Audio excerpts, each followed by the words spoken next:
Born into a dysfunctional family in Columbia, South Carolina, Dylann Roof's troubled upbringing was a precursor to a story of horror and domestic terrorism.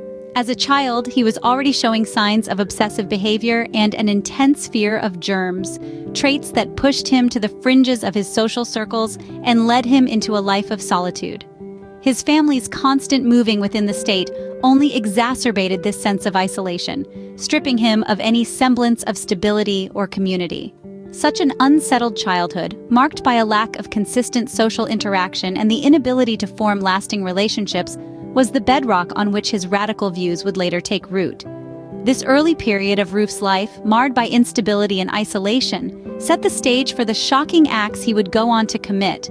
The frequent relocations his family made within South Carolina only added to his sense of instability and isolation, a defining feature of his radicalization.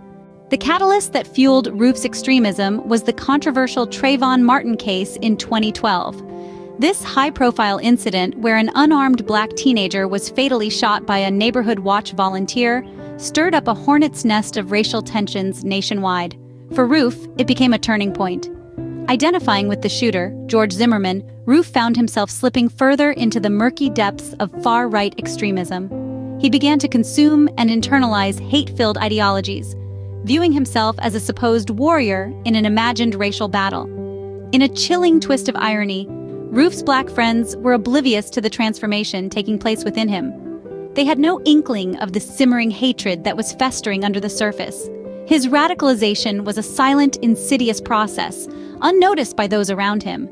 This isolation and unchecked hatred fueled his warped sense of purpose, setting him on a path of destruction.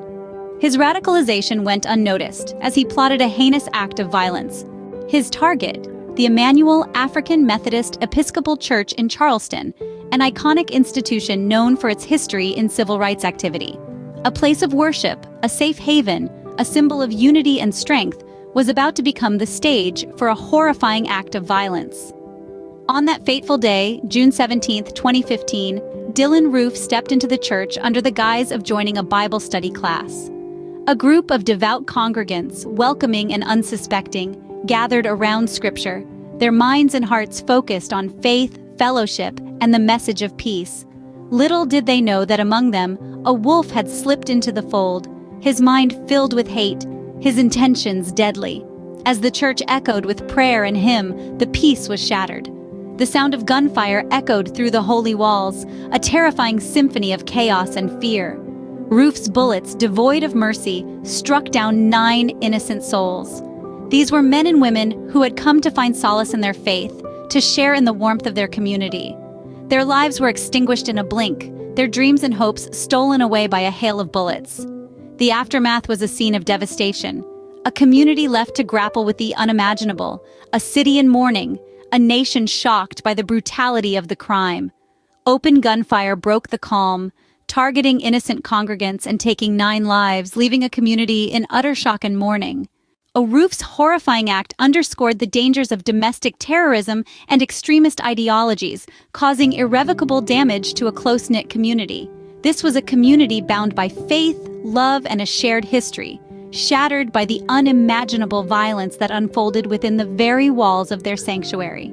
The Charlestown Church Massacre was not just a tragic event. It was a painful reminder of the persistent threat of extremism that lurks within the shadows of our society. In the aftermath of this shocking incident, the community chose unity over division, resilience over despair, and love over hate. They held vigils, they mourned together, they stood strong. Their response was a testament to the power of collective healing and the indomitable human spirit. But this story is not just about healing, it's a call to action.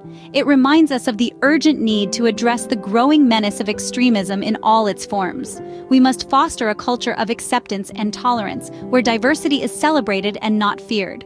We must stay vigilant, always on the lookout for signs of radicalization among our peers. Education, awareness, and open dialogue are our best defenses against the spread of extremist ideologies.